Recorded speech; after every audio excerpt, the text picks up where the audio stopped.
Welcome to Transformers, the podcast about how business people and policymakers are creating a sustainable future. I'm your host, Kai Embren. 1, 2, 3. 1, 2, 3. 1, 2, 3. Oh, 1, 2, 3. Come dance with me. Today I'm excited to have Niklas Nordström, former mayor of Luleå, from Sweden's Arctic region, as my guest. Niklas has deep roots in Luleå. Interestingly, his heritage connects him to Seattle, the home of the iconic Nordstrom brand. As mayor from 2014 to 2019, Niklas championed the impressive green transformation in Luleå, attracting over $100 billion in investments to the region. Under his leadership, Luleå saw groundbreaking projects in green steel, hydropower, wind energy, sustainable fertilizers, and renewable-powered Facebook's data center, all driving jobs and sustainable development. With an annual municipality budget of just $600 million, these achievements show how powerful Niklas' vision was in setting Luleå on a greener, more prosperous path. So let us dive into this incredible journey. Niklas, welcome. Thank you very much. You were the mayor in the city of Luleå between 2014 and 2019 and played a key role in developing Facebook's data center to the city, leveraging the surplus hydroelectric capacity. How much revenue does the city generate from this deal? Well, you can say there has been several different studies made from both government authorities and other consultancy firms concerning it. There are different fluctuations of jobs created and so on. But even if it's true in one sense that it's not that many working at the data centers itself, it has created a lot of jobs in the area around the data centers because you have a lot of undercontractors working for them in variety of fields of disciplines, electricians, hospitality. You have many other consultants and technicians that are involved in a data center, security, high level of maintenance and so on. So there are different numbers of how many jobs that are created, but definitely you have more than 1,000 on an annual basis long-lasting jobs. I say that the most important thing, as it often is, when I started in City Hall in Luleå 2014, Facebook had established with the first data center. We tried to grow from there and use that as a leverage to attract other investments. And it gave us a lot of opportunities to reach out to international companies and national companies based in our capital, Stockholm, that would never have come to Luleå if it wouldn't have been for the investment of Facebook. As a huge international company with the global recognition, when they said that Luleå is our place to go, that opened up many doors for us. Do you have any figures of how big investment was it in 2018 when the developing started again with the Facebook? We're talking about several billions invested, and depending on how you count it with the construction of the facility and all the technology in it, we're talking huge numbers. Many years we were in the top of Sweden when it came to investments because of the data center. So it contains both the huge building in itself, but also then it's filled with advanced technology. So we're talking about big numbers here. Mm-hmm. Let us broaden up this discussion, and it was several companies have followed Facebook in establishing data center in Luleå due to its renewable hydroelectric power and cold climate. Google has explored the area for potential developments, and while Amazon Web Service built data centers in other Swedish locations, in like Eskilstuna, all reliant on renewable energy. Do you believe that Sweden has enough hydro and other energy capacity to meet some of these AI energy demands or green steel development battery capacity and blockchain's development? I think that we are in an era where we need to produce more electricity, and I think that what we see now from energy companies and national and local governments is an awareness of that we need both wind and nuclear to be able to provide the Swedish society with more electricity. As you say, we I think we underestimate how much electricity AI will need. The whole new economy is based on data and processing data. So I think that that is definitely more to be done there. And you then have the whole transition of the transport sector moving from fossil to electricity. It will take huge demands of more electricity also. If you look upon Stockholm has made uh, kind of a goal that you would move into being a say the inner parts of the city will be pure electric. I don't remember if it's 2030 or something like that. The electricity needed to charge those cars that will be in the city is half of a nuclear reactor. I mean, it's huge. You need a lot of electricity. The surplus that has been up in the north is no longer a surplus with all the industries that are moving into the region and changing from fossil based energy to clean electricity. So the need for more production of electricity is obvious. You mentioned nuclear and you mentioned also solar. You see the challenges here. Some people say that the cost of developing the nuclear is so high and solar can compete much more. What's your view of that? Well, I think it's, as it often is, extremely complicated. An electric system needs components of different kinds of sources, and you need to have a base load of electricity, and nuclear is that.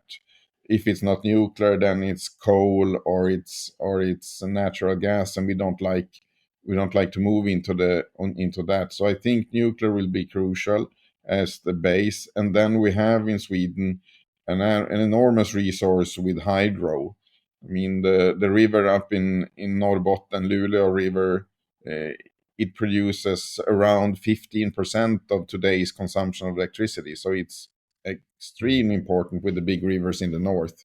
And they are also then the regulator. So when you put then on top of that, so sun and wind, that can work together. But the Swedish decisions have been extremely short-sighted. So some years ago, we had downsizing nuclear and shutting down reactors, and that has come with a huge cost now when we see that we need more electricity. So I think that for the politicians of today, it's very important to stay calm and think long term how to create a long last system of electricity that produces the electricity we need and with low CO2 emissions. Now let's go 7, 8. Don't hesitate. Just sing what you want. The region of Luleå, Norrbotten, which is a part of the Arctic, working towards renewable energy sources, aiming to reduce the carbon emission and increase energy efficiency. It's a strong focus on hydropower, wind energy, and bioenergy, leveraging its natural resources. The Nordics have the potential to be the Silicon Valley of sustainability. Was some comments in the Financial Times a month ago. And I could also see that the northern Sweden last year generated 76 terawatt hours of electricity from its hydropower and wind farms, but only consumed 33 terawatt. That surplus of 43 terawatt is equivalent to more than the annual electricity consumption of countries such as Hungary, Denmark, or Ireland. Can you give a little bit more insight of the Luleå municipality and the region Norrbotten capacity building for sustainable development? As you say, it's important explain that what a resource the north is for the rest of the country and also for Europe. I mean, you have enormous natural resources in the north. Energy is one of them. As I said, the river of Luleå, only that one gives 15% of the electricity to Sweden. It's enormous. And it has created wealth for the Swedish industries also in the south, decades, so on. So I think you can't say too much of the importance there when it comes to energy. When it comes to the new wind farms are built up in the north, since you have then less conflicts with the communities, since the nature is so big here. What happens then is that you still have to transport electricity down to the south, and that is why many of the industries are changing the logic and want to establish in the north, because then you are close to the production of electricity and also can produce hydrogen that you can use in production with that. Many of the crucial minerals that Europe needs, we have taken a strategy at European level talking about raw materials. Those you have in the northest parts of Sweden also, especially in Norrbotten County, but also in the north overall. Over 90% of the European Union's iron ore production comes from the north of Sweden. It's enormous resources that we create for Europe. But you have other minerals, you have crucial minerals, rare earth minerals, and I think those will be extremely important also in a security policy way to strengthen the European self-sufficiency when it comes to minerals, not only having to import them from China and other countries that might not be so environmentally friendly and human friendly. I've been longing for years for laughter or tears, 'cause I never felt a thing. Can you give any views of the green steel development under this time where you were mayor? Well, it started when I was mayor with the large project together with the iron ore company LKAB, the steel plant SSAB, and the hydropower company Vattenfall. Those three formed a mutual project called Hybrid.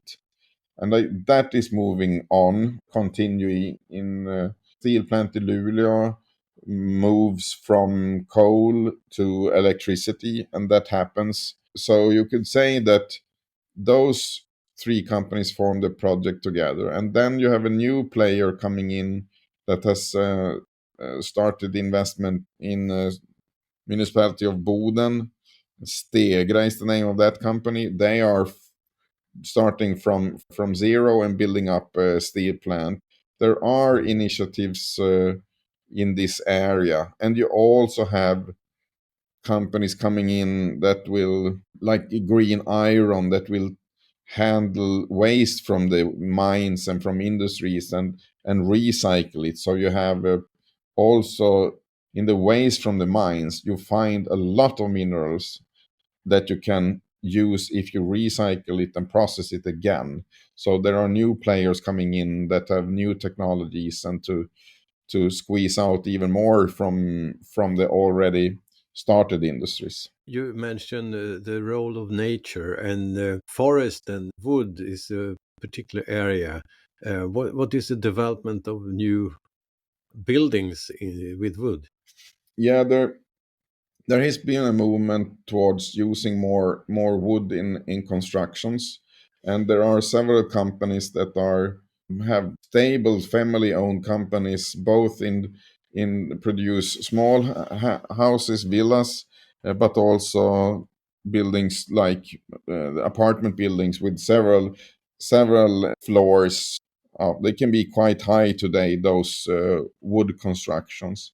So there are a lot of climate friendly companies in the forest area, and you also have a lot of spin-offs from the traditional forest industry that develop fuel, that develop other chemicals out of the cellulosa from the forest. So the forest is an extremely important part of the north, and you have high quality of the trees since they grow so much slower in the north than in the south. So the quality of the timber is very good up in the north. So let's go 1, 2, 3 and rapidly start spinning out. To create such a infrastructure for a region or for a municipality, you need skilled people. How is it with the educational opportunities in Luleå and the region of Norrbotten? University in Luleå, you have one university in Umeå. Those together have formed an alliance with universities in northern Finland and Norway. They call themselves the Arctic Five. So one university in Norway, two in Finland, and two in Sweden. They have formed a cluster together. That kinds of collaboration, they are extremely important. The north is less populated in all those countries, so to form those alliances is very crucial. Extremely important for all the companies up in the north that they can have well educated people, being able to recruit them to different positions in the companies. But you have an enormous challenge of lack of people. You can have a very good life in the north. The salaries are often quite good. The cost of living is much lower than in larger cities in the south. But still, you have a hard competition of having people to move to the north, and you really need a lot of expertise in many areas, since you have large portions of retirements and so on. Incoming people from other part of the world, has it changed anything? It changed enormously.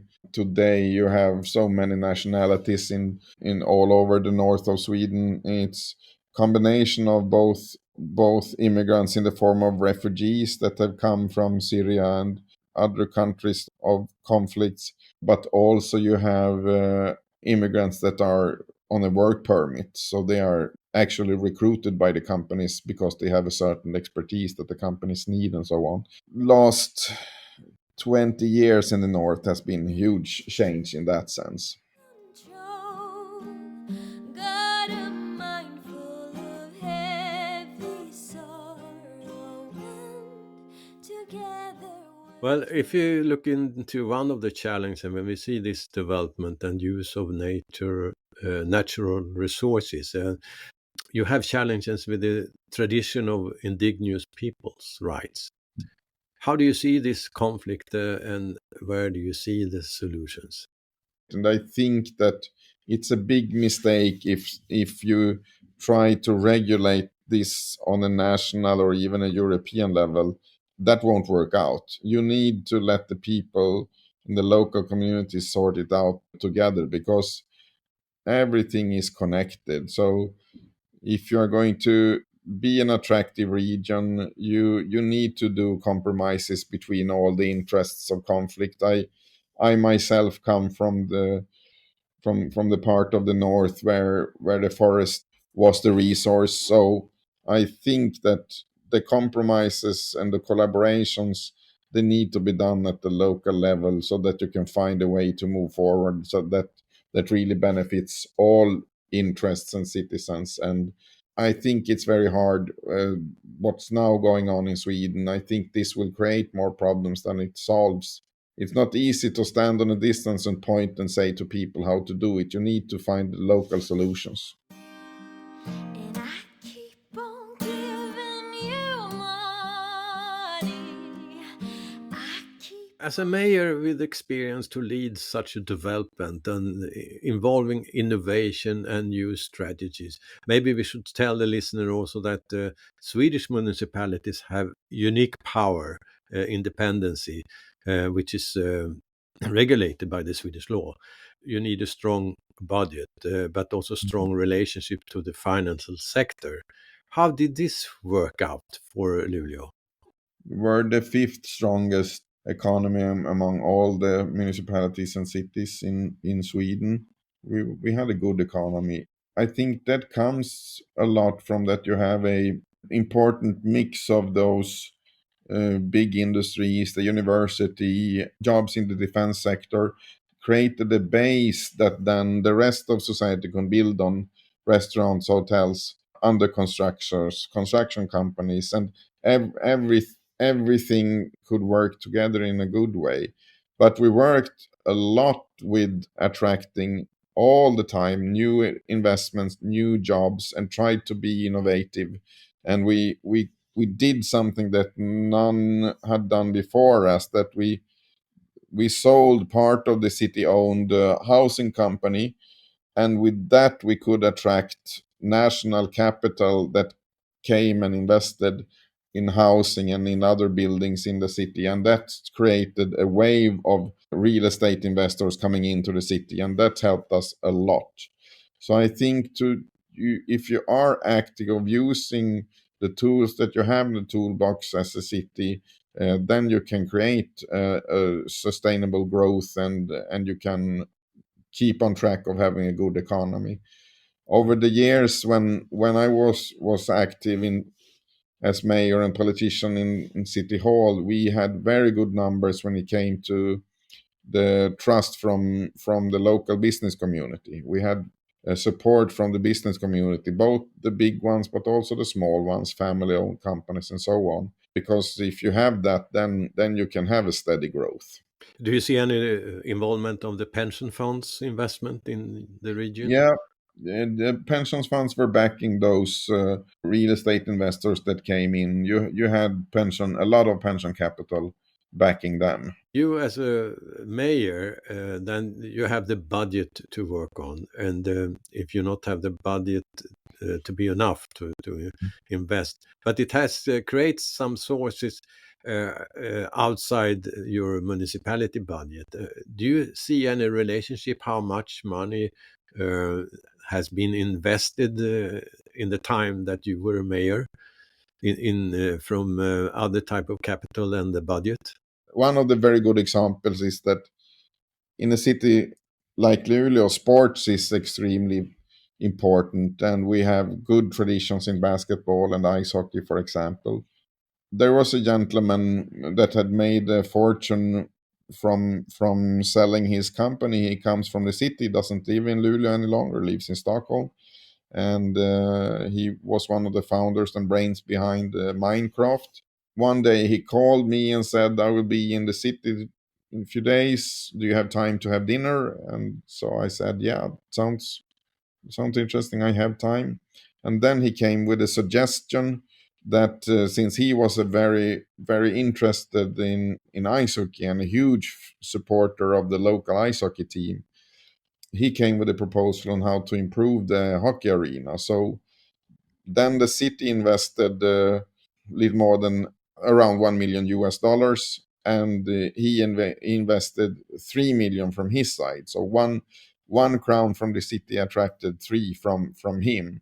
So we took care of what we had responsibility for, as we were the owner of the hockey arena, and he invested then in the technology. So the arena in Luleå took a huge lap when it comes to being in a hockey arena with digital tools that created a totally another experience of the arena with light effects and sound effects and so on. So that was a very good example of how we could on this positive wave that we had of that it was a forward leaning city, then people like him came up and said, "Yeah, I have an idea. This is what I would like to do." And that has of course benefited the local hockey club a lot. So they have extremely good numbers when it comes to filling the arena with spectators. on giving you time. And if it's alright with you, It means that to innovate this type of development, and you get more stakeholders into the discussion of pragmatic solution for investment and develop different areas. It's also put a little bit of a pressure of your organization with your civil servants. Are they prepared to meet all these type of changes and take responsibility? You are a politician, and then you have the civil servants, and did you get that understanding for to do all these changes that you promoted? Good point. I think it often it worked out very well. I think I had great people working at City Hall and in the different departments of the municipality. but it's important that you are very clear as a politician on the direction. You need to be very steady in that. Also, be very clear on the expectations, because you need to challenge the bureaucracy also with making clear what the goals are. This is what we want to achieve, and so on, so that you can get results. So I think that it's easy to believe that when you have taken a decision in the city council, then everything is done and so on. But it's seldom that. You need to be very active as a mayor to follow up, make sure that everybody is on board, understands what we're doing, why we're doing it, and so on.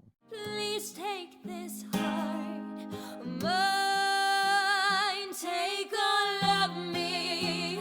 Take my body. But you as a mayor built also international relationships to make Luleå more visible, for example, in the US. And can you give some examples of international relationship that, as a mayor, has been important for Luleå? If you want to have things done, you need to reach out to the capital, Stockholm. So worked a lot there to have decision makers, both in government, parliament, and also private industries, private companies, understanding what was happening. Can give you several examples of people that didn't had an idea to invest or create jobs in Luleå, but then did it because we were very active and giving them a positive view of what was happening. We worked a lot with the European Union and Brussels. Without that, we wouldn't have had the huge support for the dredging project of the harbor. The harbor port in Luleå is being built out, and you are dredging so you can get larger ships coming in. We invested a lot of time in with the European Union, so they said very clear that yes, this is an important European project, so we will fund it partly with European money. And with that, then that put the pressure on the national government, so they had to say yes to the project. So that project wouldn't have been able, and I mean it's happening now, but it wouldn't have been happening if we wouldn't have been successful with the European Union. And then we also worked with partners in the USA. We signed a formal agreement with Austin in Texas, which is an extremely interesting, rapid growing city. We work with the Swedish community in Seattle. There's a big Swedish community there. They helped us out a lot, so we raised a lot of interest from there. We're in San Francisco and had meetings there and so on. So, and also I have since before many contacts in Washington and New York and Chicago and so on. So we used many of those contacts and had the good support. The Swedish ambassador for the US moved back to Sweden. He then became the Arctic ambassador. So then we could continue this collaboration with him, and that was also very good example of how important it is that you reach out and build relation with people. Maybe we could add the story of your relationship to US, and we look into Seattle and we name Nordström. Yeah. What's that?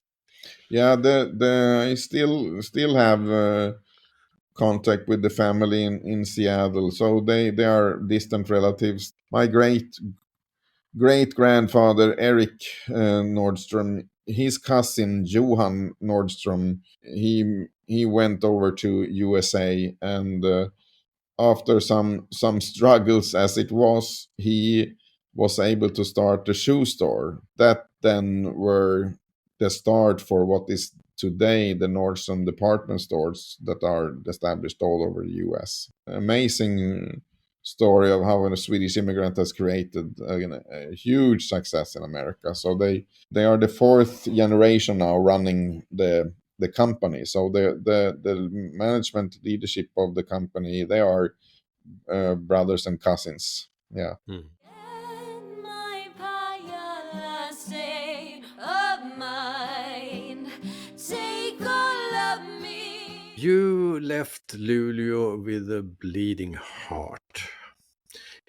Is it anything you regret from the time as a mayor in Luleå? Well, it's always hard when you are in politics, you need to take a lot of tough decisions. All of them won't be popular, and that was the case. So unfortunately, it came a lot of hate and slur and threats and so on, and that really took a toll on me. It was a very tough being a politician when you are in change and you need to take those decisions that has to be done. But I wouldn't say that you can always say that when you look back and you know the result today, then you say, yeah, I wouldn't have done it. I would have done something else. But it's not fair to say that, because every time when you take a decision as a politician, you do it with what you then have. For what information do you have, what knowledge do you have, what experience do you have, and then you try to make a decision based on that and try to make it so that it can be the best for the society as a whole. And yeah, I think the crucial part of being a politician is to be strong and be aware of that everything you do is not popular. There will be people that don't like it, but you still have to do those things because in the long term they are important. So I think there are many lessons to be learned, but it's not fair to say that you should why didn't you know that and why didn't you do this and so on, because I often said to people when they came to me and they had a clear view, I said, yeah, I understand that you have this view, but I can point to 10 others and they have 10 other views on this topic. So my role together with the rest of the politicians is to create a mutual common ground to stand on. All won't be happy, but we need to move forward. So I think that you still have some relation with Luleå or the region, even if absolutely. you left some mayor, and the lesson learned have put really Luleå on the map Yeah. internationally. Thank you, Niklas. 1, 2, Thank you. 1, 2, 3. 1, 2, 3. 1, 2, 3.